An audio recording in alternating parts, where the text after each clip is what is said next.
દોસ્તો, અત્યારે મારો મિત્ર વડોદરાનો ધર્મેશ નાયક અને આપણે આજે એને મળીશું અને એની સાથે થોડી વાતો કરીશું.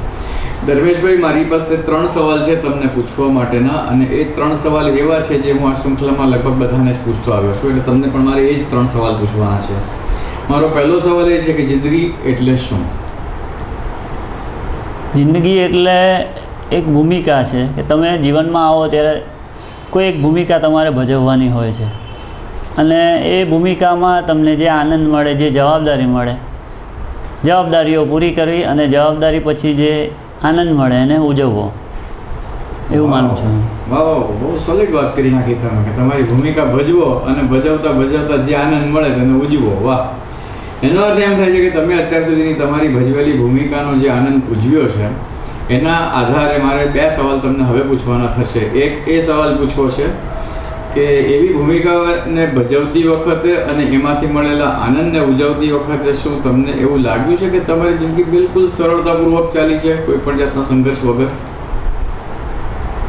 સરળતાપૂર્વક તો નથી ચાલી, પણ અમુક પડકાર કે ચેલેન્જો આવ્યા છે, પણ એનો ઉકેલ પણ મળતો રહ્યો છે.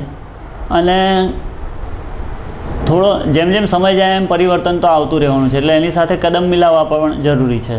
પણ જિંદગીથી ઓવરઓલ હું ખુશ છું, અને એવું પણ વિચારું છું કે મારી જિંદગીમાં સક્સેસ કે સફળતા વિશે જે મારા ખ્યાલો છે એ પ્રમાણે હું સારી રીતે જીવું છું.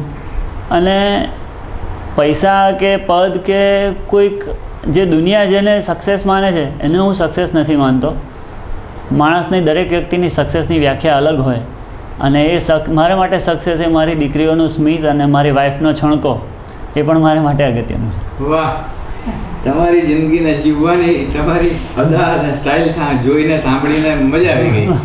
એટલે હવે એની વાત એ થાય છે કે તમે જ્યારે જિંદગીને એક એવા દૃષ્ટિકોણથી જોઈ રહ્યા છો, માણી રહ્યા છો, એનો આનંદ લઈ રહ્યા છો, અને એ આનંદની અંદર દીકરીઓ અને પત્નીને તમારા પરિવારના સભ્ય તરીકે અને એમના દ્વારા થતા તમારા પ્રત્યેના વ્યવહારોની એનું મહત્ત્વ તમે જ્યારે સમજી શક્યા છો, તો હવે મારે એમ પૂછવું છે કે તમને એવું લાગે છે કે તમારી જિંદગી આસાનીથી નથી ચાલતી, ક્યાંક ને ક્યાંક સંઘર્ષ તો આવે જ છે, આ બધું થાય છે, અને તેમ છતાં પણ તમે જિંદગી જીવો છો, તો શું એ જિંદગીથી તમને સંતોષ છે? હા, પૂર્ણપણે સંતોષ છે. કારણ કે જિંદગીમાં જ્યારે ચેલેન્જ આવે છે, ફેક્ટરીમાં કે પર્સનલ લાઈફમાં કોઈ પણ જગ્યાએ, ત્યારે માટે એ ચેલેન્જને, પડકારને, એનો રસ્તો કાઢવાનું, કોઈ 2 પક્ષો વચ્ચેનો રસ્તો કાઢીને બેઉને ખુશ રાખવાનું, અને એ સોલ્યુશન શોધવા માટેનું જે પ્રેરણાબળ હોય છે એ મારી દીકરીઓનું સ્મિત અને વાઈફની વાતો જ હોય છે. એટલે એ લોકોને યાદ કરીને હું આગળના રસ્તા શોધવા માટે ઉત્સાહ ભેગો કરી લઉં છું.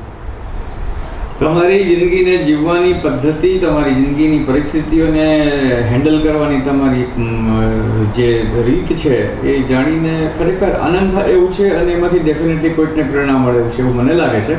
રમેશભાઈ, આટલી સરસ વાતો તમે કરી અમારી સાથે, અને મને એવું લાગે છે કે જે વાતો કરી છે એ કોઈકને કામ જરૂર લાગશે, અને જો એવી કોઈકને કામ લાગી જશે તો આપણે કરેલી આ વાત સાર્થક થયેલી ગણાશે. આટલી વાતો કરવા બદલ આપને ઘણો ઘણો ધન્યવાદ. શુભેચ્છાઓ પણ કરી જ. Okay, thank you.